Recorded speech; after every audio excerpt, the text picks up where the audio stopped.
Hello, everyone. Chief Meteorologist Matt-Holiner. Well, it's looking like a very warm day for many in Nebraska, a very windy day, and for the far eastern part of the state, pretty stormy once we get into the afternoon and evening hours. So that's where we're going to focus our attention today. Now, 8 a.m. this morning, nothing to worry about. Yes, chance for some isolated showers. That is a possibility for the morning. Not a guarantee you're going to see rain, but it is a possibility. That said, look what happens when we jump to lunchtime. No rain around. In fact, the clouds are breaking up. And that might not be a good thing because that's going to allow our temperatures to rise significantly. Very warm this afternoon, very windy, humid as well. All the ingredients you need for when a cold front pushes in for some storms to pop up. Now, I'm not going to rule out the possibility that 5 o'clock we could see the first storms popping up. Now, it's most likely probably in places like Grand Island, New York, or maybe even a little bit farther to the west, as this model is indicating. So I do think a lot in southeastern Nebraska are probably still going to be dry at 5 o'clock, but I'm going to leave the chance in for some initial storms to pop up. And we have to watch those initial storms very closely because the initial storms that pop up could be supercell thunderstorms that could produce some large hail and, yes, the possibility of tornadoes. What's looking more likely, though, is that a line of storms is going to form. Now, 7 o'clock, I'm still going to leave in the chance for those supercell storms. So this might be when we actually see a line of storms starting to form. So 7 o'clock, looking wetter than 5 o'clock.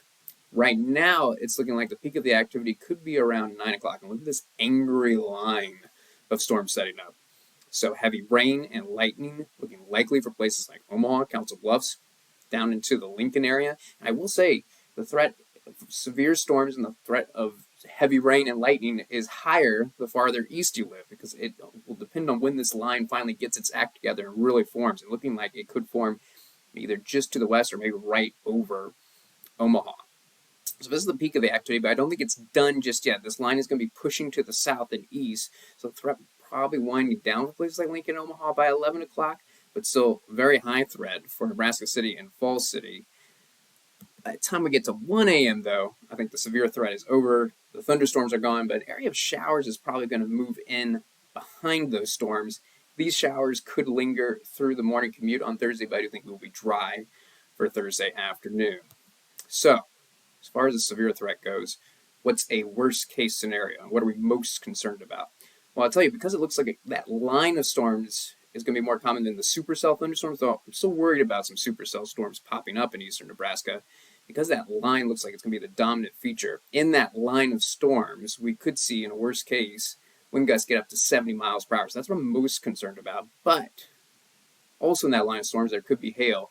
And because of that chance of those supercell storms during the late afternoon, early evening, maybe ahead of that line, if you get one of those supercell storms to work over you, that could produce up to golf ball size hail. And also, a supercell storm could produce a tornado as well. Also, the chance that a very weak tornado could pop up in that line as well. So the tornado threat and the hail threat is smaller than the wind threat, but it is there. And in a worst case, I'm not ruling out tornadoes in eastern Nebraska today and up to golf ball size hail. Flooding, not really concerned because it looks like it'll just be one round of rain working over us. I think at most we're talking about an inch of rain. So flooding, not an issue compared to the wind, hail, and tornado threat.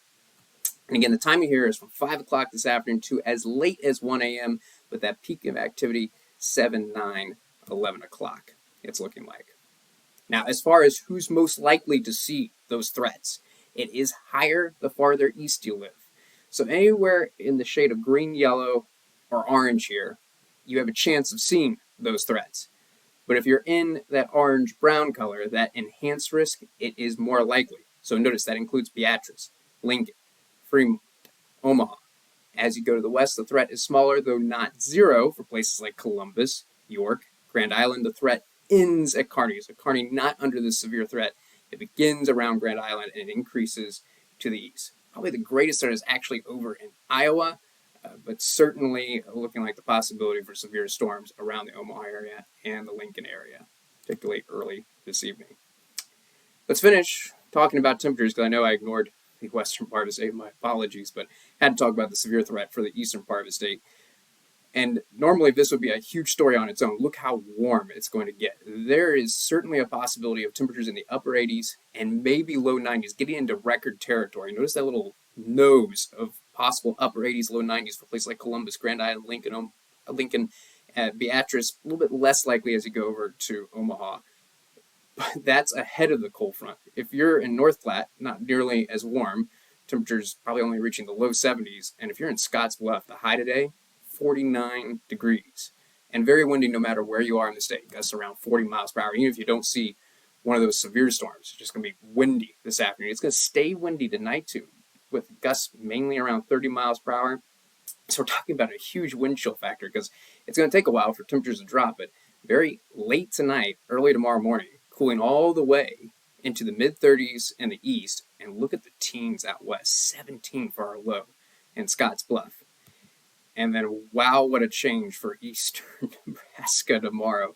We're talking about a high in Omaha around 50 degrees, Beatrice 51, 49 Lincoln. Could it be 40 degrees colder tomorrow than today? Yes, that's a possibility, and it's looking windy tomorrow as well with gusts 30 to 35 miles per hour.